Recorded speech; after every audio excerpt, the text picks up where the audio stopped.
আসসালামু আলাইকুম। আজকে আমি আপনাদের মাঝে জামের জেলি তৈরি করা একটা রেসিপি নিয়ে এসেছি।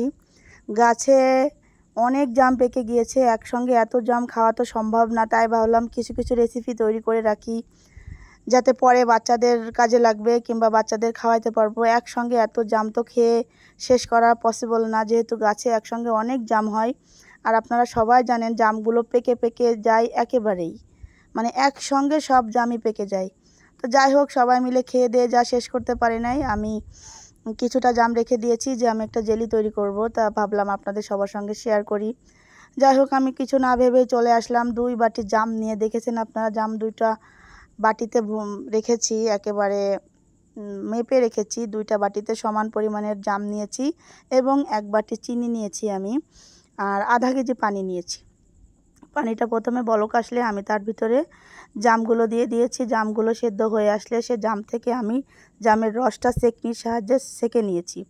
নিয়ে এখন আমি সেই জামের পানিটা আর কি, যেটা আমি রেখে দিয়েছি জাল দিয়ে, যে পানিটা আলাদা করেছি, সেইটা আমি আবার জাল দিব। চুলোয় বসিয়ে আমি চিনিটা দিয়ে দিয়েছি। চিনিটা দিয়ে আমি অনবরত লাড়াচাড়া করছি এবং জাল দিচ্ছি। জালটা দিয়ে যখন চিনির ঘনত্বটা বেড়ে আসবে তখন এটাকে আমি নামিয়ে নিব।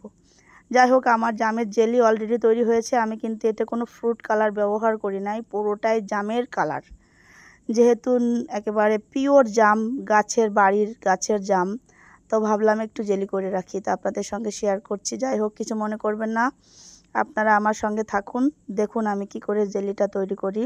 আমি একটুখানি রেখেছি একটা গ্লাসে, রেখে এটাকে আমি শরবতও তৈরি করব, আর 2টা বাটিতে আমি বাকিটুকু ঢেলে রাখছি। শরবতের জন্য আমি যতটুকু নিয়েছি তার ভিতরে আমি দিয়ে দিলাম ভাজা জিরা গুঁড়ি 1 চামচ এবং বিট লবণ 1 চামচ। তার ভিতরে কয়েক টুকরা আমি বরফের কুচি দিয়েছি, আর ঠান্ডা পানি দিয়ে দিয়েছি। ঠান্ডা পানি দিয়ে আমি একটু পুদিনা পাতা দিয়ে রেসিপি করতে গিয়েছিলাম, পানি কমের জন্য নিচে পড়ে গিয়েছে, পরে ভাবলাম পুরোটাই ভরে দিয়ে তারপরে দিই। এই যে আমি দিয়ে দিলাম। এখন এটা আমার জামের শরবত তৈরি হয়ে গিয়েছে। আর জেলিটা আমি 10 মিনিটের জন্য রেখেছি ফ্রিজে ঠান্ডা করার জন্য। ফ্রিজ থেকে বের করে দেখুন কত সুন্দর থকথকে একটা জেলি হয়ে গিয়েছে, কত সুন্দর কালার এবং কত লোভনীয়, দেখতেই মনে হচ্ছে খুবই লোভনীয় এবং খেতেও খুব টেস্টি হয়েছে।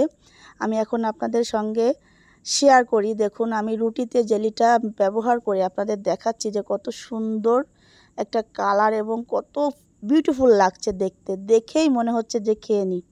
যাই হোক, সবাইকে অসংখ্য ধন্যবাদ। সবাই এতক্ষণ আমার সঙ্গে ছিলেন, আমার জন্য দোয়া করবেন, আমাকে সাপোর্ট করবেন। সবার জন্য শুভকামনা। আল্লাহ হাফেজ।